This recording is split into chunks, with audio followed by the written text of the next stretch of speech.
जय Jagannath studying with mind channel को मोर स्वागत। आज आम स्टार्ट करवा 7 क्लास साइंस बही जो पढ़ाऊला विद्युत विषय से विषय आम स्टार्ट करवा। विद्युत बत्ती उज्जवल लैंप यही कार्यकलाप तुम गोटे टर्च सहित गोटे दीप्तिमान बत्ती बा बल्ब आवश्यक कर। पुराणा टर्च सहित यही बत्ती व्यवहार होता है।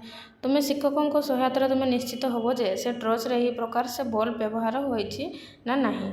देख प्रथम हूँ फिलामेंट काच बल्ब मोटा तार विद्युत रोधी धातव खोल अन्य विद्युत अग्र धातव शीर्ष गोटे विद्युत अग्र टर्च रे व्यवहृत बल्ब। एक नंबर देखिए गोटे टर्च नि तार बत्ती को परीक्षा कर। तुम्हें कौन देखुच तुम्हें कौन काच बल्ब मझे सरू पतला तार लगी लक्ष्य करुच। हाँ देखा जाऊँ निहाती ये गोटे सरू पतला बल्ब लगी बुझेगा।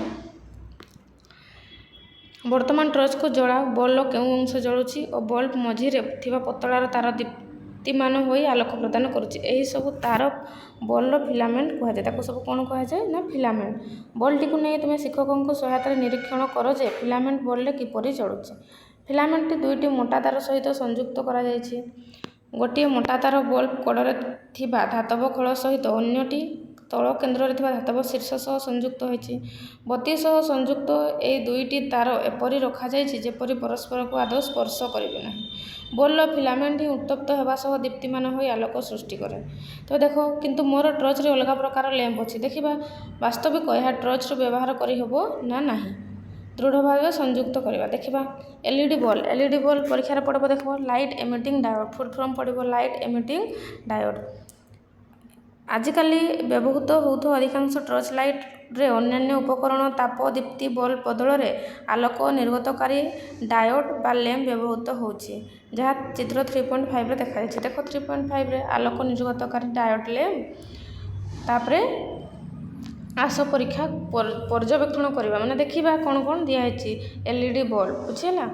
कौन सी रंगर एलईडी बल्ब नियो यह भितर कौन फिलामेंट देखुच कि एलईडी सहित संलग्न दुईटी तार दैर्घ्य को लक्ष्य कर। एपट सेपट जो तार अच्छी तुम्हें लक्ष्य कर एपट सेपट जो तार अच्छी तुम्हें लक्ष्य कर। सेमानक मध्य दुईटी अग्र अच्छी किंतु गोटे युक्तात्मक एवं लंबा तार सहित संलग्न अन्यटी हूँ युक्तात्मक एवं छोट तार सह संयुक्त गोटे टर्च रे विभिन्न आकृतिर गोटे किंबा अधिक एलईडी बल्ब व्यवहार करा। विद्युत कोष बैटेरी एवं विद्युत बत्ती विषय जानिबा परे आमे वर्तमान एक विद्युत कोष किंबा बैटेरी व्यवहार कर टर्च जलाई पारिबा। देखिबा बैटेरी व्यवहार कर विद्युत बत्तीटीए जलाइबा आस तैयारी करबा। एक विद्युत सेल टर्च रे व्यवहृत एक तापदीप्ति बल्ब एक सेल धारक बत्ती धारक एवं 4 खंड तार नियो। प्रत्येक तारर उभय प्रांत को प्राय 1 सेंटीमीटर प्लास्टिक आवरण खोली धातु व्यवहार कर। चित्र 3.7 को दर्शाई भली से ही धारकर दुई अग्र सहित दुईटी तार संलग्न कर। देख प्रथम कोरे 3.7 कोरे स्प्रिंग अच्छी तार दुटा जॉइंट होती खोरे मध्य बैटेरी अच्छी दे जॉइंट होती तार गोरे भी सेमती जॉइंट होती बुझीला। खाली तार रे सेठी जॉइंट होती बैटेरी रे तार जॉइंट होती। दुईटी तार संलग्न थिबा एक विद्युत सेल धारक खोरे होची सेल धारक भितर एक विद्युत सेल वैद्युतिक टेप व्यवहार कर एक विद्युत सेल सहित संलग्न तार गुड़िक तापर देखिए। देख धारक सेलटी को एपरी भाव में रख जपर यार विजुक्तात्मक अग्रधारक स्प्रिंग आड़ को स्प्रिंग पार्श्व आड़ को थी। जदि एक सेल धारक उपलब्ध न थाए तेज वैद्युतिक टेप व्यवहार कर दुईटी तार को सेल सहित समायन करते। चित्र 3.8 देखा जाउथबा भली बल्ब धारक स्क्रू सहित दुईटी तार संलग्न कर। धीरे धीरे बुलाओ धारक लैंप को संजोग कर। जदि एक बत्ती धारक उपलब्ध न थाए तेज बत्तीर दुई प्रांत में दुईटी तार संलग्न करने वैद्युतिक टेप व्यवहार कर। देख केमती करे होती स्क्रू रे टाइट कराई घरे भी अच्छी घरे भी बल्ब रे गुड़ा होती। वर्तमान आलोक सृष्टि करने सेल को बल्ब सहित जोड़ा आम यही कार्य को दुईटी भाग में विभक्त करवा। बत्ती जलाइबा चेष्टा करवा। देख विद्युत कोष और बल्बर व्यवस्था अनुमान और पर्यवेक्षण कौन देखा बल्बटा जलुची ना बल्बटा जलू ना। प्रथम रे होची जलिबो प्रथम होची जलिबो तापरे होची जलिबो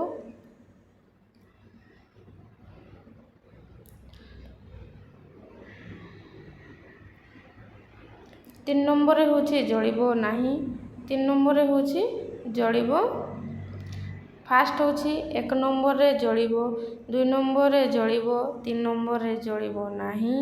तबे 4 नंबर देखबा 4 नंबर रे मध्य जलिबो नाही 5 नंबर रे ଜଳିବ ନାହିଁ। 6 ନମ୍ବରରେ ପୁଣି କି ହେବ ଜଳିବ କି ନାହିଁ ଦେଖିବା, ଚିତ୍ର ଅନୁସାରେ ଆମେ ଦେଖିବା। ବୁଝିହେଲା? 6 ନମ୍ବର ଦେଖ, ହଁ ଜଳିବ। 6 ନମ୍ବରରେ ପୁଣି ଜଳିବ। ତେବେ ତୁମେ ମାର୍କ କର, ଏଠି ଲାଗିନି ମାନେ ଏଟା ନୁହଁ। ତାପରେ ତେବେ ଆମେ କ'ଣ ଜାଣିଲେ ନା ପ୍ରଥମଟା ହେଉଛି ଜଳୁଛି, ଦ୍ୱିତୀୟରେ ଜଳୁଛି, ତୃତୀୟରେ ଲାଗିନି ଜଳୁନି, ଚତୁର୍ଥରେ ମଧ୍ୟ ଜଳୁନାହିଁ, ପଞ୍ଚମରେ ଲାଗିନି ଜଳୁନି, ଷଷ୍ଠରେ ଜଳୁଛି। ସେସବୁ ଆମେ ଦେଖିଲେ। ବୁଝିହେଲା?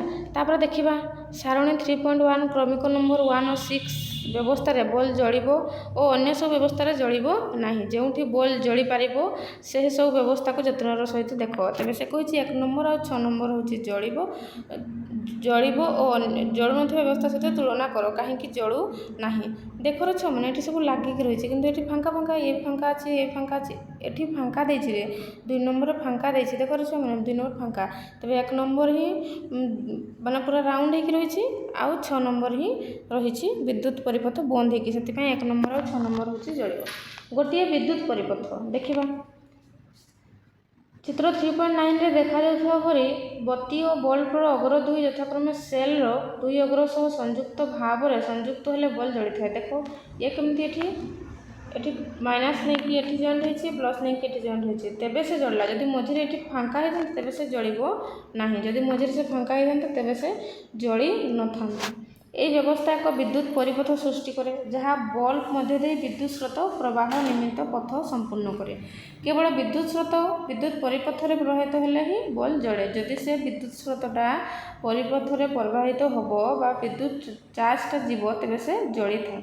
ଏକ ବିଦ୍ୟୁତ ପରିପଥରେ ବିଦ୍ୟୁତ ପ୍ରବାହର ଦିଗ ବିଦ୍ୟୁତ ସେଲ୍ର ଯୁକ୍ତ ଅଗ୍ର ବିଯୁକ୍ତ ଅଗ୍ରକୁ ହୋଇଥାଏ। ଯେତେବେଳେ ବିଦ୍ୟୁତ ବତୀ ଓ ସେଲ୍ର ଉଭୟ ଅଗ୍ର ପରିବାହୀ ତାର ଦ୍ୱାରା ଉପଯୁକ୍ତ ଭାବରେ ସଂଯୁକ୍ତ କରାଯାଏ, ସେତେବେଳେ ବିଦ୍ୟୁତ ସ୍ରୋତ ବତୀର ଫିଲାମେଣ୍ଟରେ ପ୍ରବାହିତ ହୋଇ ବଲ୍ବକୁ ଜଳାଏ।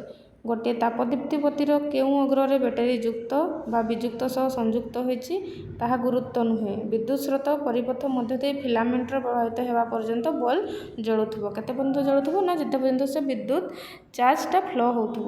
ଚିତା କର୍କଶ ତଥ୍ୟ।